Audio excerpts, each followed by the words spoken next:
Start by making a big circle.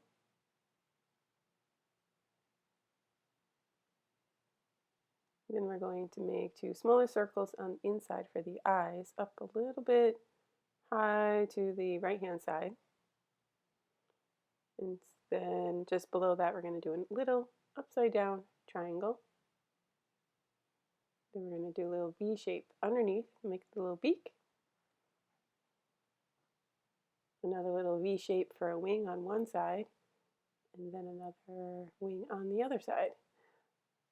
Let's add some more circles on the inside of those circles for his eyes. And just two straight lines. And then three little lines for his little feet. And then three more little lines for a tail, color in the eyes,